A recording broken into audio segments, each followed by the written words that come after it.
Une nouvelle étude du professeur Gilles-Éric Serralini révélée aujourd'hui. Le chercheur de l'université de Caen démontre que la nourriture des rats utilisée pour les tests sur les OGM contient déjà une forte dose de pesticides. Bonjour professeur, vous êtes en duplex avec Bonjour. nous depuis Paris. En fait, vous dénoncez le fait que les fabricants des OGM et des pesticides utilisent des produits sanitairement polluants pour fausser les tests, c'est ça ? C'est tout à fait ça. En fait, nous avons fait rentrer la nourriture de 5 continents qu'utilisent notamment les industriels pour tester non seulement effectivement les pesticides et les OGM, mais aussi tous les produits chimiques de notre société quand ils sont testés à long terme et les médicaments.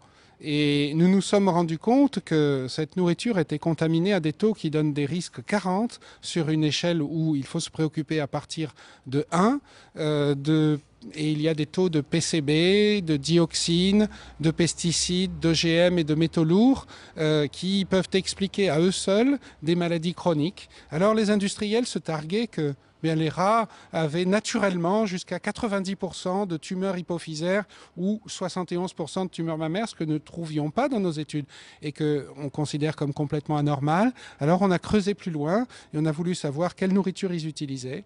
Et même dans un test sur un OGM, ils utilisaient dans leurs témoins des nourritures qui pouvaient expliquer des maladies dont ils ne tenaient pas compte parce qu'ils voyaient la même chose dans les témoins. Alors vous êtes entendu quand même, puisque Ségolène Royal, on le rappelle, vient d'essayer d'interdire l'utilisation chez les particuliers du Roundup, un désherbant chimique qui est un peu le symbole de ce contre quoi vous combattez depuis une dizaine d'années. Ensuite, c'est quoi? L'interdiction totale du Roundup et des produits qui comprennent du glyphosate, qui est une substance cancérogène, c'est ça? Alors effectivement, on se réjouit de ce type de décision. Il manque encore beaucoup de choses. Par exemple, on permet à travers les OGM importés aux citoyens de manger beaucoup de résidus de Roundup. Et donc il devrait y avoir aussi un moratoire là-dessus, puisque 80% des OGM contiennent du Roundup. Mais on ne l'interdit pas pour les agriculteurs qui ont beaucoup de méthodes alternatives.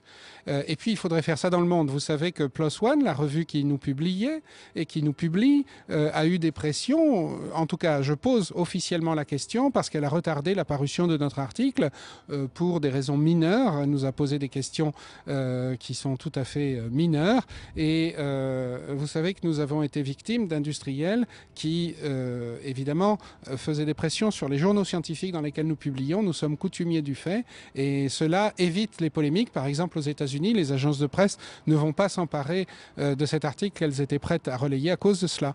Donc, on a un vrai problème et ce que nous demandons, c'est la transparence sur les tests qui ont servi à autoriser tous ces produits parce que ça ne va coûter 0 € aux citoyens ou aux industriels et ils considèrent aujourd'hui que tous ces tests sont confidentiels. Ainsi, on pourra savoir quelle nourriture ils utilisent et comment ils ont sous-estimé les maladies parce qu'ils avaient les mêmes dans les rats contrôles ou les rats témoins. Merci beaucoup, professeur Serralini, d'avoir accepté notre invitation à propos de cette nouvelle étude donc, que vous publiez. Merci à vous.